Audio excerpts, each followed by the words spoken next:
I'm living to the maximized returns or the maximized deposits that I've made over the years right now. But it doesn't mean I stop, right? It doesn't mean that I start losing that fire and get comfortable with my position.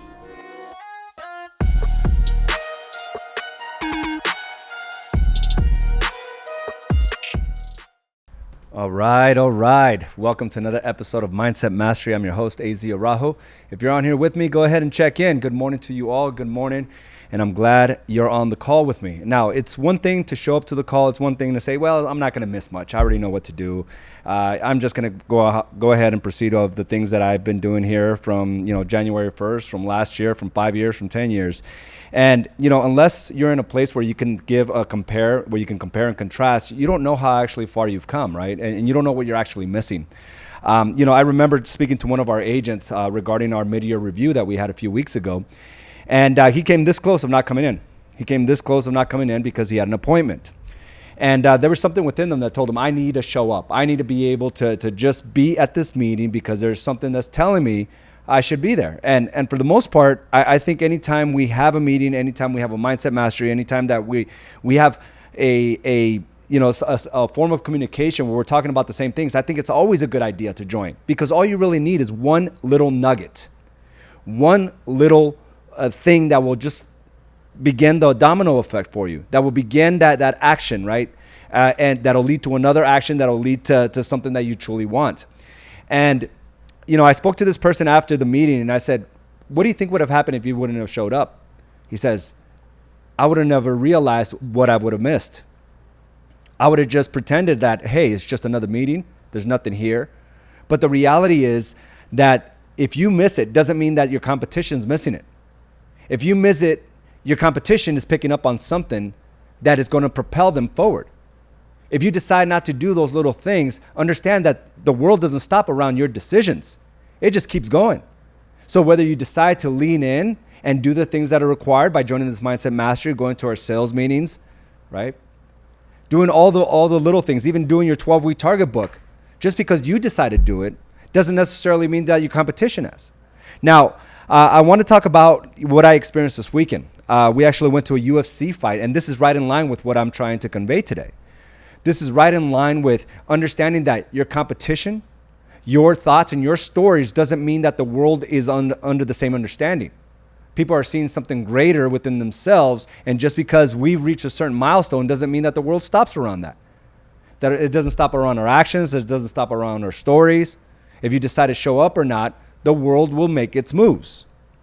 So we went out to Dallas this weekend, and I got to tell you, I had a blast. It was just me and Carla, and we're big UFC fans. We follow it. We followed it for years, and it was one of those things where I got to tell you, it's probably one of the best times that I've had. It was just me and her, and we had a getaway with our family a couple weeks ago, and I got to tell you, that was one of the best family trips I ever taken.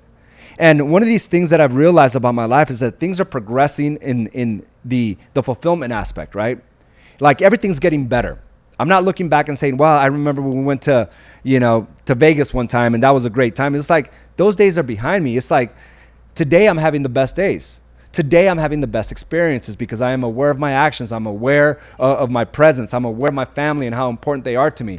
I've accumulated all these deposits over the years and realized that I'm living the epitome of where I need to be.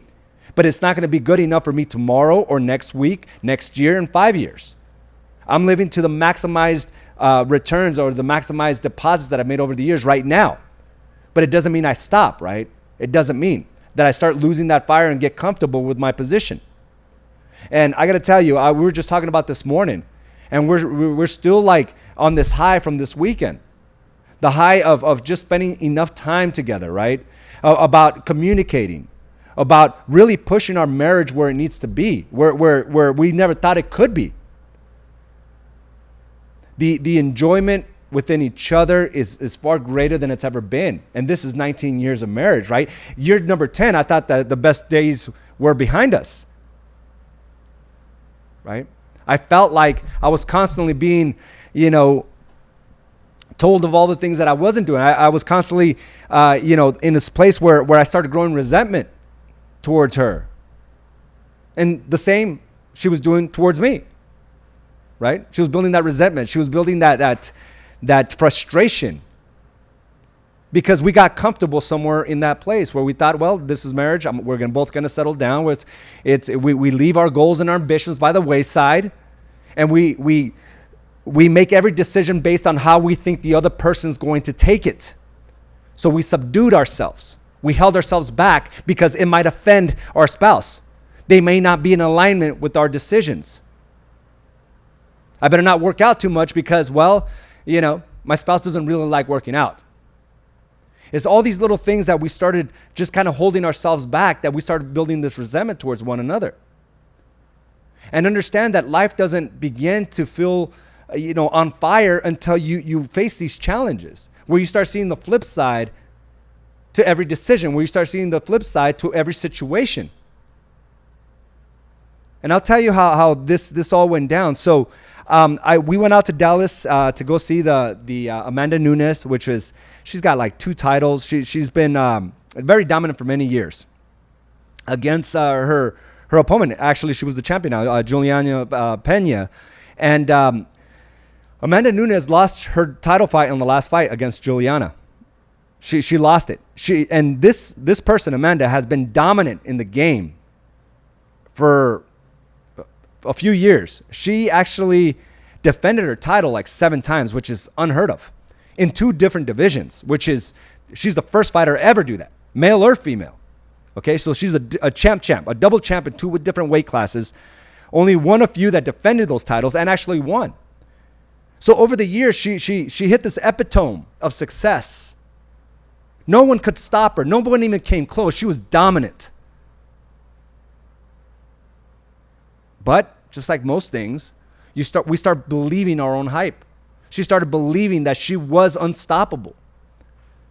And when you start believing that your marriage already hit the epitome, or that your business already hit the epitome, you start taking steps of eroding that person, that greatness, because you feel that nothing more can happen. You can't grow your business to that next level. It's good right now. Life is good. Bills are paid. There's money in my bank account. My marriage is good. We're not fighting. I mean, if you're measuring your marriage based on not fighting, you got low standards.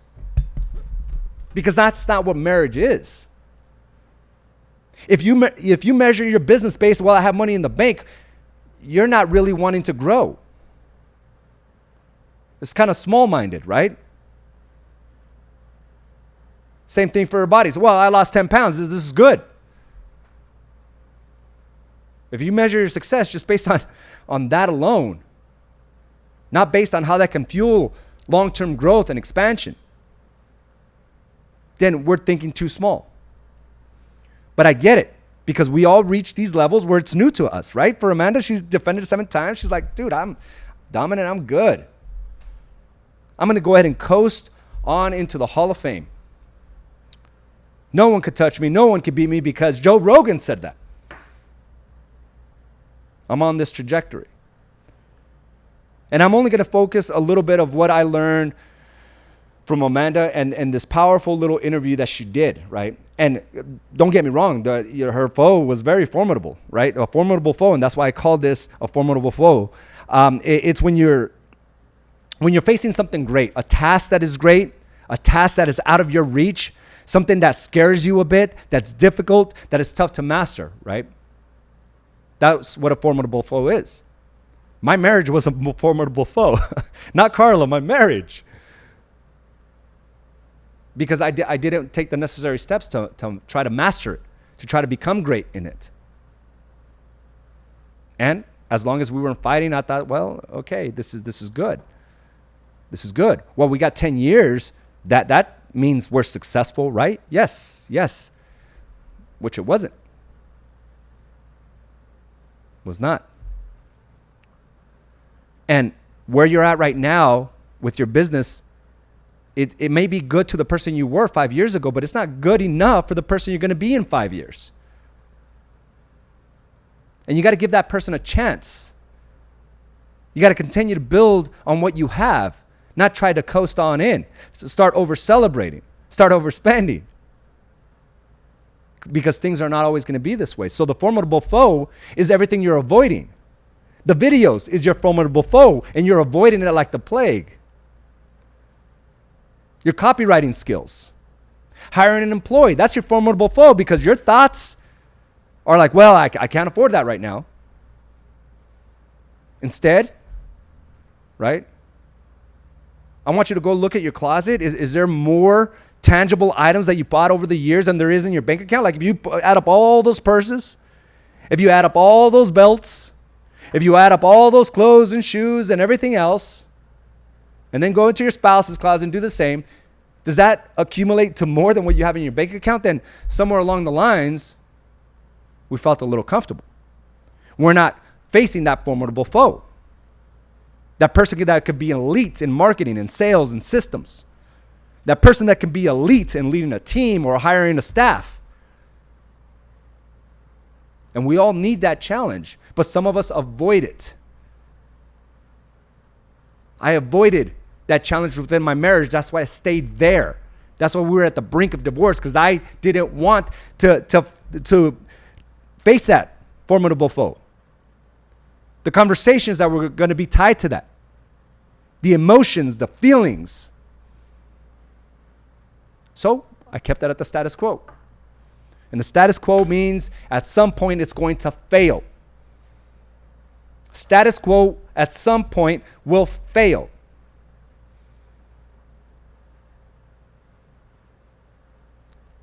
And this is where we have to really reflect on our overall growth over the last few years.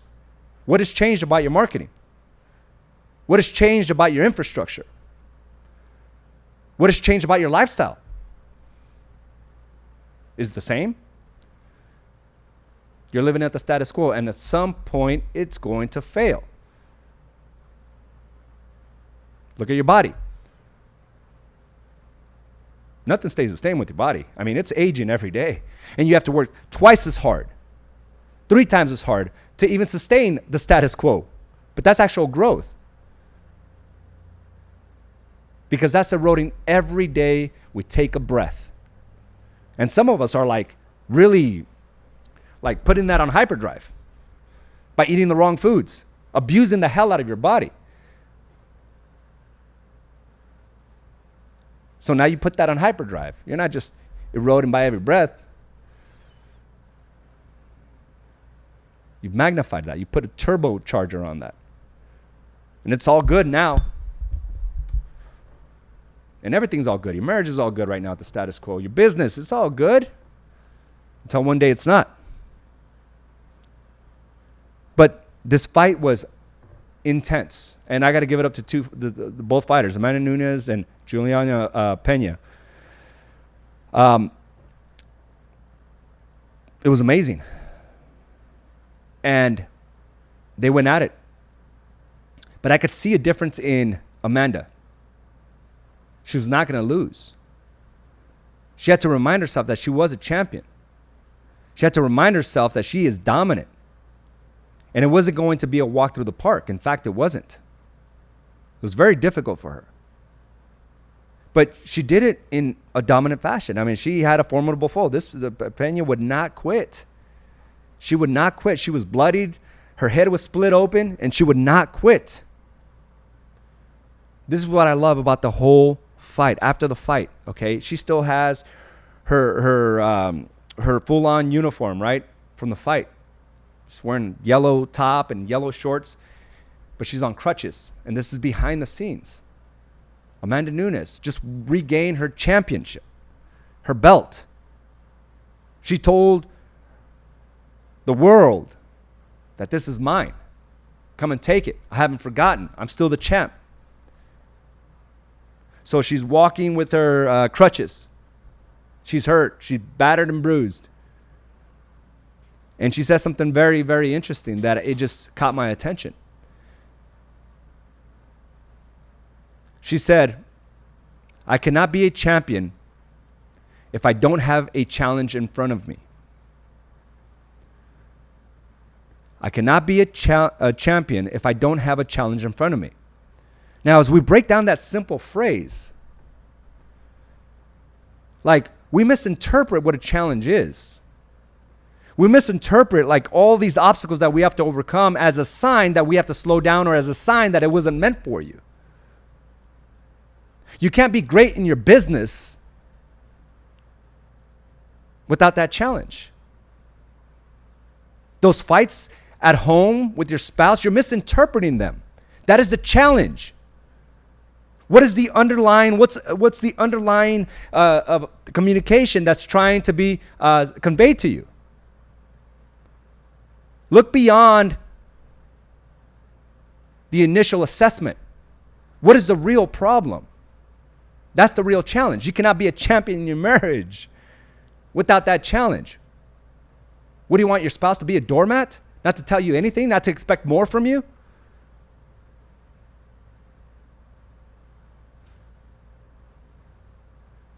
You expect business to be great? You expect hundreds of thousands in your bank account? Millions? And you still want to do the same things you do now? The challenge is improving your marketing, improving your communication style, conveying a powerful message, following up, being a master at your craft. That's the challenge, but it's hard. The challenge is waking up at 5 o'clock in the morning, 4:30 in the morning every day. You're not going to get that body you want. You cannot be a champion if you don't have a challenge in front of you. Juliana was the challenge I needed. She was getting complacent. She lost that fire. She wasn't training as hard as she was because she bought into this story that I am there. I am at the epitome of everything I will become. So I'm sure she didn't work as hard. She didn't sacrifice as much as she did before. But this person reminded her of what it takes to be a champion. And she felt the pain. The entire world saw her lose her title fight the first time. And she was like a shoo-in with, the odds in Vegas the last time around.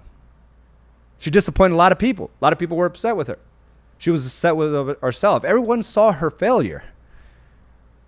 It's out there for everyone to witness. Now imagine if you were under that same type of pressure.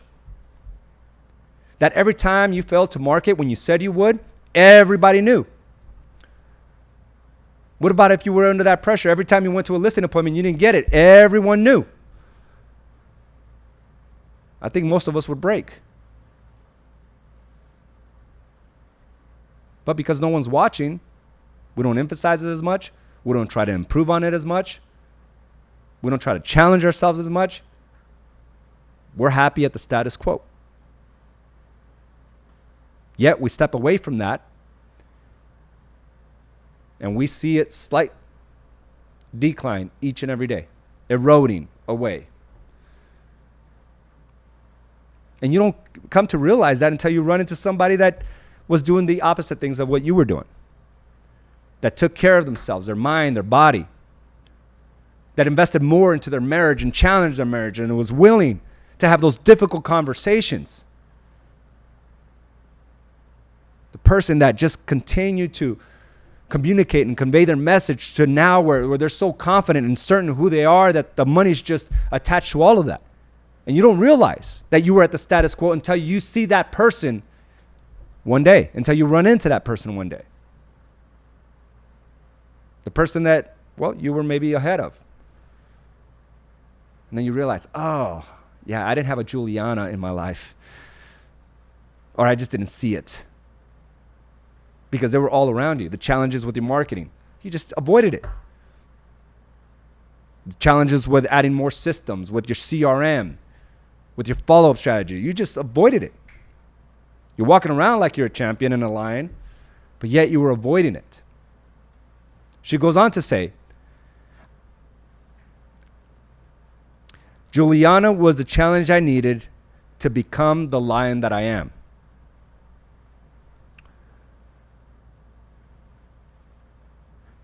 And this is what we have to look at.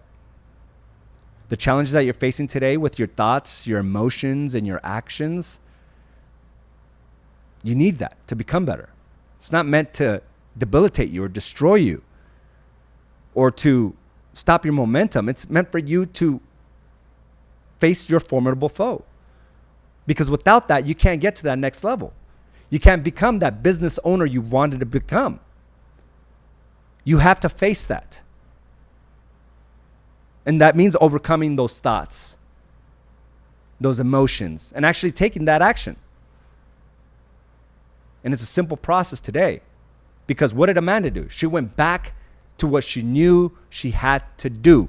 Train hard. Train every day. Have her mind set on a goal, on a target, and then go out and achieve it. Do whatever's required to go and get it. What do you want? We all went over that in the mid-year review. What is it that you want by the end of the year? Bring that back out. That is your target. What is it going to require you to do? The actions you've been avoiding. The videos you've been avoiding. The follow-up. All those things are going to lead up to your outcome. That's your formidable foe. But you need that to become the person of growth, to become the person that you've imagined, to become the person that your family requires. So we can learn lessons. The lessons are all around us. And I want to thank you for being here today, because hopefully today it triggers something for you just to do the things that make you a little uncomfortable. Because it's not an easy foe. It's not an easy challenge. It's something that you're going to find difficult to master. Maybe it causes a little bit of fear and anxiety. Okay, do that. Otherwise, be witness to. Be witness to someone else doing it. And what a shame that would be.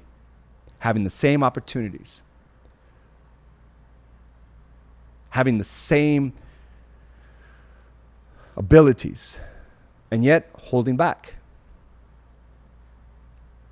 So, that fired me up this weekend. Reflecting on my marriage fired me up this weekend. Reflecting on my business, on my life. I have so much gratitude. But this right here will not be good enough for me in 2 years, in 5 years. I'm not looking to get comfortable. Because a champion does what is required.